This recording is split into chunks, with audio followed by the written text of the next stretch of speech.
গত কয়েক মাস ধরে ভারত বাংলাদেশ সম্পর্কে যে ব্যাপক একটা অবনতি ঘটেছে সেটা নিয়ে প্রশ্নের কোনো অবকাশ আশা করি নেই।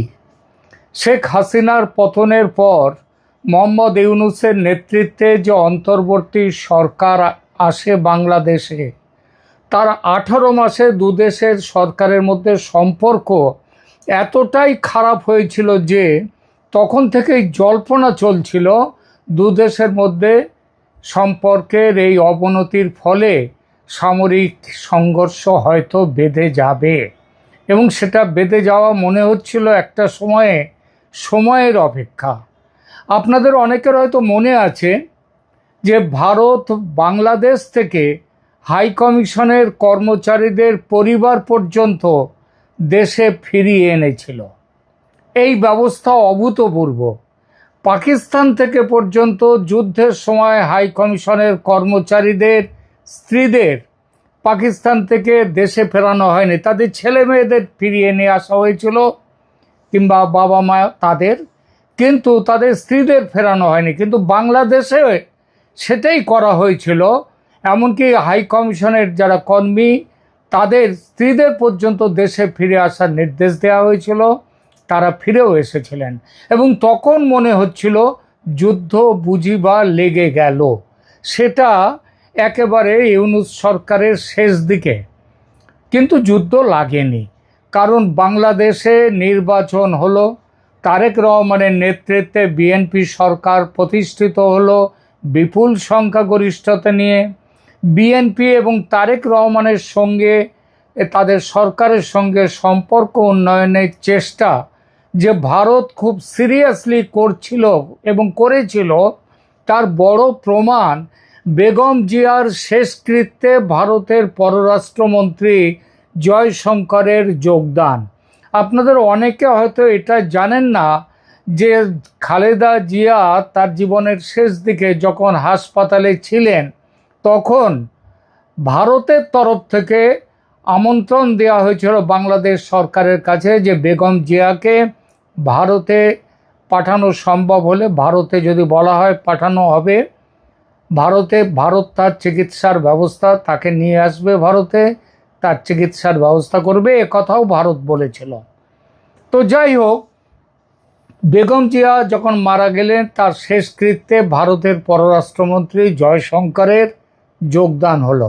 তারেক রহমানের হাতে প্রধানমন্ত্রী মোদির ব্যক্তিগত শোক বার্তাও পৌঁছে দিয়েছিলেন জয়শঙ্কর। এরপর নির্বাচনে তারেকের জয়ের সবার আগে মোদির অভিনন্দন বার্তা পৌঁছে গিয়েছিল তারেক রহমানের কাছে। তারেকের শপথ গ্রহণ অনুষ্ঠানে ভারতের লোকসভার স্পিকার ওম বিড়লা ব্যক্তিগতভাবে উপস্থিত ছিলেন এবং তারেকের হাতে মোদির একটি ব্যক্তিগত আমন্ত্রণ ওম বিড়লা পৌঁছে দিয়েছিলেন। সেখানে যত শীঘ্র সম্ভব তারেক রহমানকে সপরিবারে ভারত সফরে আসার নিমন্ত্রণ জানিয়েছিলেন প্রধানমন্ত্রী নরেন্দ্র মোদি। ভাবা গিয়েছিল দুদেশের মধ্যে সম্পর্ক স্বাভাবিক হয়ে শেখ হাসিনার আমলের অবস্থায় ফিরে যাবে। গঙ্গা জল বন্টন চুক্তি, ভিসা নবীকরণ, তিস্তা চুক্তি, গঙ্গা জল বন্টন চুক্তি নবীকরণ, তিস্তা চুক্তি, ভিসা সহজীকরণ, বাণিজ্য চুক্তি, এই সমস্ত বিষয়ে একটা মতৈক্যে পৌঁছানো যাবে আশা করা গিয়েছিল। সেটা করা গেলে ভারতেরও সুবিধা হতো না তা নয়, তবে বাংলাদেশের সুবিধা, তাদের লাভের অঙ্কটা অনেকটা বেশি ছিল। কিন্তু তা হলো না। বকেয়া বিষয়গুলো তো মিটলই না, উপরন্তু নতুন কিছু বিষয় এসে পরিস্থিতি এবং দুদেশের সম্পর্ক আরও উত্তপ্ত করল। দুদেশের সীমান্তে সর্বকালের সবচেয়ে উত্তেজনাকর পরিস্থিতি তৈরি হয়েছে বর্তমানে।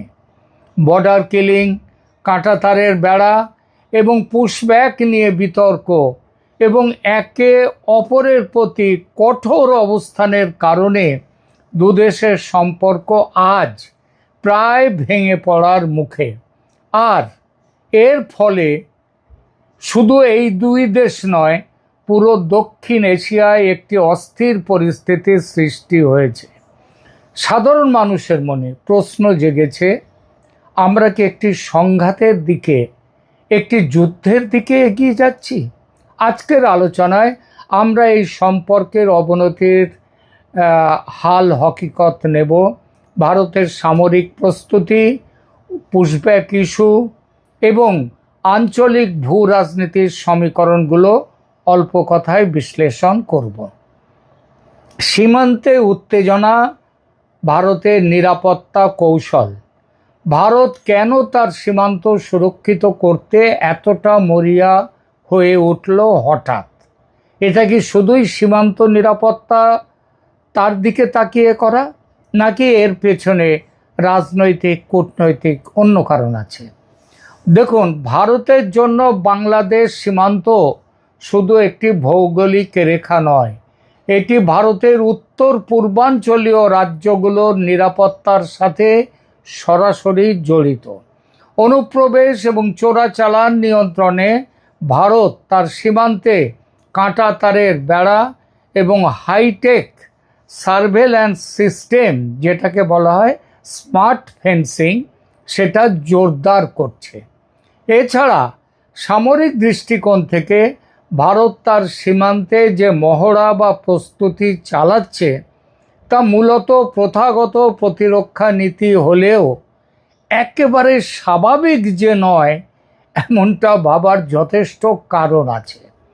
কোনো প্রতিবেশী দেশের সাথে সম্ভাব্য অস্থিরতার সময় সীমান্তকে সুরক্ষিত রাখা যে কোনো রাষ্ট্রের প্রাথমিক কাজ অবশ্যই। তাহলেও ভারত যেরকম ব্যাপকভাবে সীমান্তবর্তী সামরিক ঘাঁটিগুলিতে যুদ্ধাস্ত্র সেনা সমাবেশ করছে, যেভাবে তিনটি নতুন ঘাঁটি নির্মাণ করেছে, সেটা সাধারণ সীমান্ত সুরক্ষা বলা যাবে কিনা এ নিয়ে প্রশ্নের যথেষ্ট অবকাশ আছে। একইভাবে বাংলাদেশের তরফ থেকেও যে প্রস্তুতি চলছে যুদ্ধের, সেটাও কিন্তু কম দৃশ্যমান নয়। সবচেয়ে লক্ষণীয় হলো এই পরিস্থিতিতে পাকিস্তানের সর্বোচ্চ সামরিক নেতৃত্ব ও সরকারি নেতৃত্বের বাংলাদেশ সফর। দু দেশের মধ্যে JF-17 যুদ্ধ বিমান ক্রয় বিক্রয় এবং অন্যান্য যুদ্ধাস্ত্র ক্রয়ের চুক্তি, এটাও লক্ষণীয়। পাকিস্তান ছাড়া তুরস্কের থেকেও যুদ্ধাস্ত্র, বড় সংখ্যায় ড্রোন কিনেছে বাংলাদেশ। সব মিলিয়ে দুই তরফেই যে একটা সাজো সাজো রব উঠেছে, এটা একেবারে গোপন কোনো ব্যাপার নয়। তবে এটাও ঠিক, বারুদ থাকলেই যে বিস্ফোরণ হয় তা নয়। তার জন্য বারুদের স্তূপে অগ্নিশলাকা ঢুকিয়ে আগুন ধরাবার দরকার হয়, তবেই বিস্ফোরণ হয়। সেই অগ্নিশলাকা হয়ে এসেছে সীমান্তে ভারতের বেড়া তৈরি, বেড়া নির্মাণ এবং ভারত থেকে বিরাট সংখ্যক বাংলাদেশি যারা অবৈধভাবে ভারতে ছিল তাদের বাংলাদেশে ফেরত পাঠানো, যাকে বলা হয় পুশব্যাক বা পুশ ইন। বাংলাদেশ এর বিরোধিতা করছে তীব্রভাবে। তারা বর্ডার ফেন্সিংয়ের বিরোধিতা করছে। 150 গজের মধ্যে কোনো স্থায়ী নির্মাণ করা যাবে না এই বলে, যদিও 2011 সালের প্রোটোকল এবং 2015 সালের যে ল্যান্ড বাউন্ডারি এগ্রিমেন্ট আছে ভারত বাংলাদেশের মধ্যে, সেখানে 150 গজের কোনো কথা নেই। তো বাংলাদেশ এই যে বিরোধিতাটা করছে সেটা তীব্রভাবে করছে। এমনকি পুশিন নিয়েও বাংলাদেশ বিরোধিতা করছে। সমস্যা মেটাতে নয়াদিল্লিতে দুদেশের সীমান্তরক্ষী বাহিনীর মহাপরিচালকদের মধ্যে 8 থেকে 11 জুন ম্যারাথন বৈঠক হলো। সেই বৈঠকের ফলাফল আমি আগেই প্রতিবেদনে জানিয়েছি আপনাদের, একাধিক প্রতিবেদনে, যে ফলাফল শূন্য। এক ফোঁটা সমাধান সূত্র আসেনি। দুই পক্ষই নিজেদের অবস্থানে অনড় রয়েছে। প্রথমে দেখি বাংলাদেশ কেন অনমনীয় সেই ব্যাপারটা। বাংলাদেশের ক্ষেত্রে ফেন্সিং ও পুশব্যাক ইস্যু শেষ পর্যন্ত জাতীয় মর্যাদার প্রশ্নে পরিণত হয়েছে। বাংলাদেশ চায় না তার নাগরিকদের জোরপূর্বক ভারত থেকে পুশব্যাক করা হোক। এটি মানবিক অধিকার এবং আন্তর্জাতিক আইনের লঙ্ঘন হিসেবে গণ্য করছে তারা কিন্তু একবারও বলছে না মুখ ফুটে যে বাংলাদেশের অধিবাসীরা অবৈধভাবে ভারতে নেই এবং তাদেরকে ফেরত পাঠানো হচ্ছে, যাদের তারা বাংলাদেশেরই মানুষ নয়, এ কথা কিন্তু একবারও বলছে না বাংলাদেশ। কিন্তু তারা বলছে যেভাবে ফেরত পাঠানো হচ্ছে এটা আন্তর্জাতিক আইনসম্মত নয়। মানে ব্যাপারটা দাঁড়াচ্ছে তারা বাংলাদেশের মানুষ অবৈধভাবে ভারতে আছে, কিন্তু তাদের যেভাবে ফেরত পাঠানো হচ্ছে ওটা বৈধ পথ নয়, ওটা আন্তর্জাতিক স্বীকৃত যে পথ সেই পথ নয়। বাংলাদেশ সরকারের অনমনীয়তার কারণ হলো দেশের অভ্যন্তরীণ জনমতকেও গুরুত্ব দেয়া। সেই সঙ্গে পুশব্যাকের বিরোধিতা না করলে মেনে নিতে হয় যে তার দেশের একটা বিরাট সংখ্যক মানুষ অবৈধভাবে ভারতে গেছে ও সেখানে থাকছে। এটা একটা রাষ্ট্র হিসেবে তাদের কাছে লজ্জা ও অপমানের বিষয় যে তারা দেশের মানুষকে খেতে পড়তে দিতে পারছে না বলে তারা বাংলাদেশের মানুষ ভারতে চলে আসছে অবৈধভাবে। এই জন্যই তারা মানতে চাইছে না যে বাংলাদেশিরা বিপুল সংখ্যায় অবৈধভাবে ভারতে আছে। এই বিরাট সংখ্যক মানুষ আবার ফিরে এলে তাদের দেশে একটি তীব্র অর্থনৈতিক সমস্যা তৈরি করবে, সেটা তো বলাই বাহুল্য। তো এটা একটা কারণ। এছাড়া আছে দেশের অভ্যন্তরীণ রাজনীতি, সীমান্তে কঠোর অবস্থান। অনেক সময় অভ্যন্তরীণ রাজনৈতিক স্থিতিশীলতা এবং জাতীয়তাবাদকে উস্কে দেওয়ার জন্যে ব্যবহৃত হয়। বাংলাদেশ এখানে বোঝাতে চাইছে যে তারা ভারতের সাথে সমান মর্যাদার সম্পর্ক চায়, নতজানু হয়ে ছোট ভাই হয়ে সম্পর্ক তৈরি করতে চায় না, একেবারে যমজ ভাই হয়ে থাকতে চায়। তাই একটা কনফ্রন্টেশনের লাইন নিয়েছে। আর ভারতের অবস্থান কেন অনমনীয়, এটাও গভীর ভাবনার বিষয়। আমি ব্যক্তিগতভাবে বহু বছর ধরে সীমান্ত অঞ্চলে ছিলাম। পাকিস্তান আমলে চুরিচামারি করে স্মাগলিং হতো, সেটাও ব্যাপক আকারে ছিল না, কারণ পূর্ব পাকিস্তানের সঙ্গে সীমান্তে দুতরফেই, মানে পূর্ব পাকিস্তান তরফ এবং ভারতের তরফ দুদিকেই কড়া পাহারা ছিল। হিন্দুরা অত্যাচারিত হয়ে ঘরবাড়ি ছেড়ে চোরাপথে ভারতে আসতো, পাকিস্তান বাধা দিত না, আর ভারতও তাদের ভারতে প্রবেশে বাধা দিত না। সুতরাং তারা আসতো বাস্তুহারা হয়ে। মুসলমানরা কিন্তু তখন আসতো না, আসতো হিন্দুরা পাকিস্তান আমলে। এই অবস্থানের পরিবর্তন ঘটে ৭১-এর মুক্তিযুদ্ধে। তখন অন্তত ৮০% হিন্দু ভারতে এলেও ২০% মুসলিমও ভারতে এসেছিল। যুদ্ধ শেষ হওয়ার পর দুদেশের মধ্যে বন্ধুত্বের সম্পর্ক তৈরি হয়। তখন বাংলাদেশ থেকে হিন্দুদের সঙ্গে মুসলমানদের আসাও শুরু হলো, কারণ বাংলাদেশের সাধারণ মুসলমান সেটা সেই ৭১-এর মুক্তিযুদ্ধের পরেও তাদের একটা মানসিকতায় হিন্দু বিরোধী মানসিকতা যে ছিল সেকালে, এবং বেড়েছে, একালে আরও অনেক বেড়েছে, এটাও অস্বীকার করা নয়। মাঝে মাঝে রাজনৈতিক কারণে এই মুসলিমদের আসার সংখ্যা কমেছে বাংলাদেশ থেকে, আবার বেড়েছে, তবে বন্ধ হয়নি। আর শেখ হাসিনার আমলে বাংলাদেশ থেকে হিন্দু যত এসেছে, মুসলমান এসেছে সম্ভবত তার চেয়ে অনেক বেশি। তার কারণ শেখ হাসিনার আমলে হিন্দুদের একটা অন্তত এখানে যে কোনো ব্যত্যয় ব্যতিক্রম ছিল না তা নয়, ব্যতিক্রম ছিল, যথেষ্ট পরিমাণেই ছিল। তাহলেও হিন্দুদের একটা সুরক্ষার ব্যবস্থা ছিল। কারণটা, আর মুসলমান এসেছে, যে যারা বাংলাদেশ থেকে ভারতে এসছে তারা এসছে অর্থনৈতিক কারণে। কারণ বাংলাদেশে তো তাদের জন্যে অন্য কোনো ধর্মীয় কোনো কারণ ছিল না। সুতরাং এই কারণগুলো আর ভেঙে বলার দরকার নেই, আপনারা বোঝেন। এবার দেখা যাক ভারত বাংলাদেশ সম্পর্কের, হ্যাঁ, তারপরে যে কথাটা আসছে যে তাহলে ভারতে তো এতদিন এসেছে তারা, ভারত আপত্তি করেনি, আজকে তাহলে কেন আপত্তি করছে? এর পেছনে অনেক রকম কারণ আছে।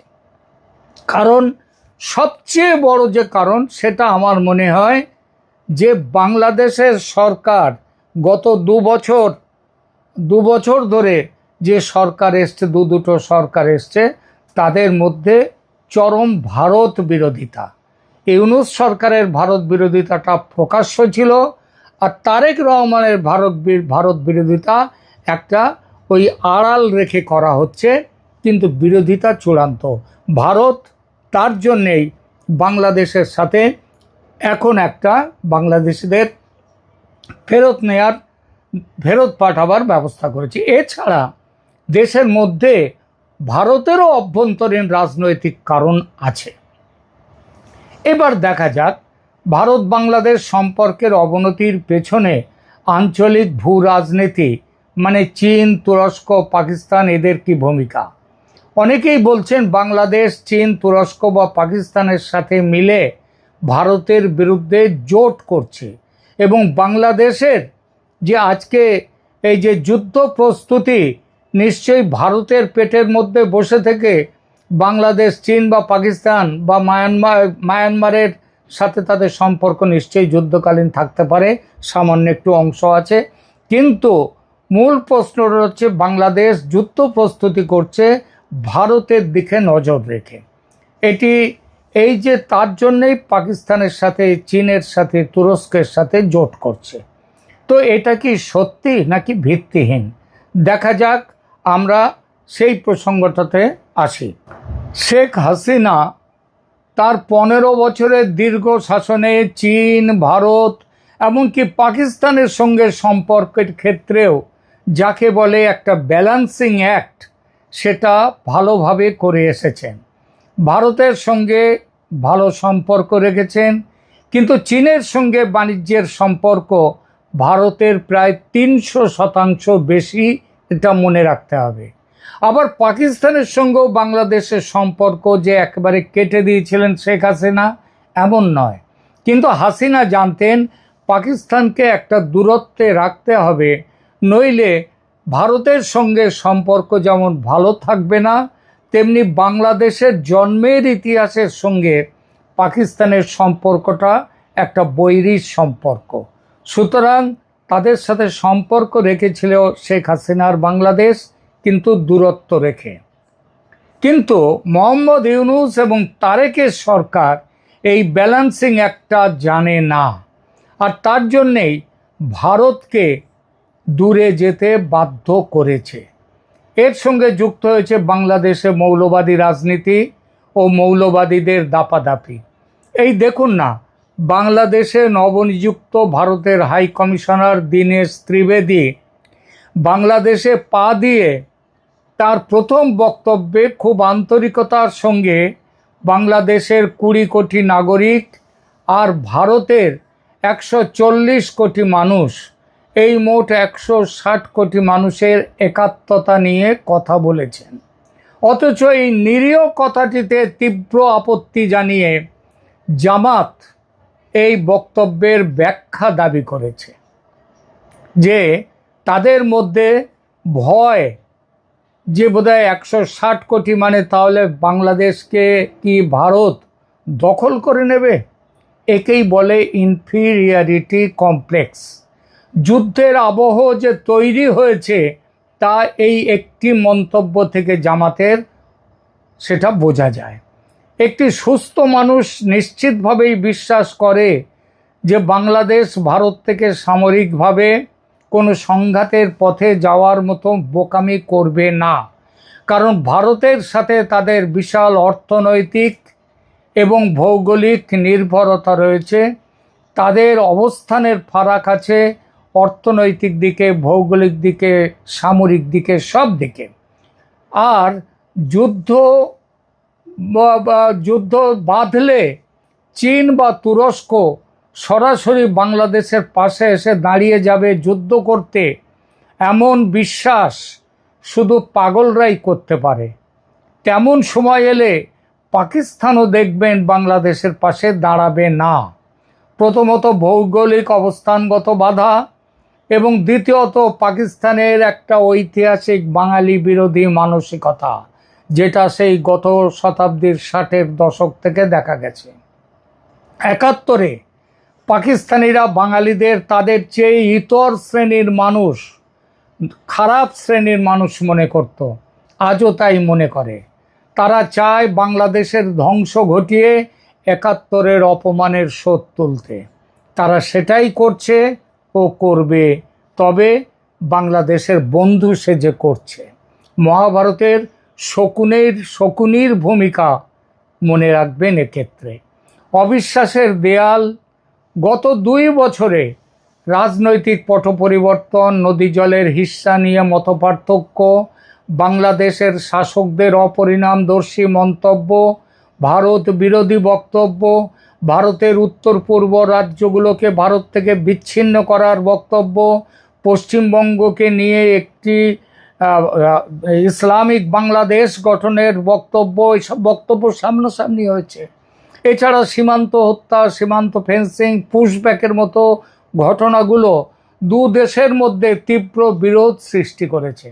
বাংলাদেশের মিডিয়ায় ভারতকে নিয়ে একপাক্ষিক প্রচার, বাংলাদেশের মানুষের মনে এক নাগাড়ে ভারত বিরোধী অপপ্রচার, এবং বাংলাদেশের সোশ্যাল মিডিয়ায় এবং মেন স্ট্রিম মিডিয়াতেও ভারত বিরোধী প্রচারণা পরিস্থিতিকে আরও বিষিয়ে তুলছে।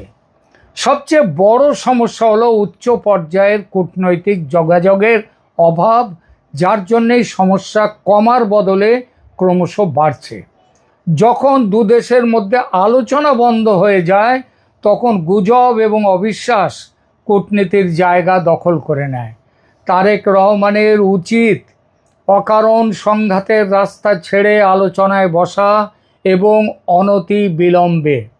কিন্তু চীন পাকিস্তানের প্রত্যক্ষ চাপে এবং আমেরিকার পরোক্ষ চাপে বাংলাদেশ বন্ধুত্ব ও সহযোগিতার পথ ছেড়ে সংঘাতের পথ নিয়েছে ভারতের বিরুদ্ধে। আর এই পথ যদি শেষ পর্যন্ত যুদ্ধের দরজায় গিয়ে পৌঁছয়, সেটা খুব একটা অস্বাভাবিক মনে হয় না। পরিশেষে বলতে হয়, যুদ্ধের সম্ভাবনা বাস্তব। এমন অবস্থার পরিবর্তন না হলে বারুদের স্তূপে আগুনের ফুলকি যে কোনো মুহূর্তে এসে বিস্ফোরণ ঘটাতে পারে। আর বিস্ফোরণ হলে পরিণতি যে ভয়ঙ্কর সেটা বলতে হবে না। দক্ষিণ এশিয়ার বাস্তবতা হলো ভারত ও বাংলাদেশ একে অপরের পরিপূরক। যুদ্ধ দুই দেশের অর্থনীতির জন্য বর্তমান উত্তেজনা সামরিক সংঘাত নয়, বরং এক ধরনের কূটনীতি ও অহংবোধের যুদ্ধ। এটি সমাধানের জন্য প্রয়োজন দুই দেশের নীতি নির্ধারকদের মধ্যে খোলামেলা আলোচনা। আবেগ দিয়ে নয়, বরং যুক্তির মাধ্যমে দীর্ঘস্থায়ী সমাধানই দুই দেশের জন্য মঙ্গলজনক। আপনাদের কি মনে হয় আমাদের কমেন্টে জানান।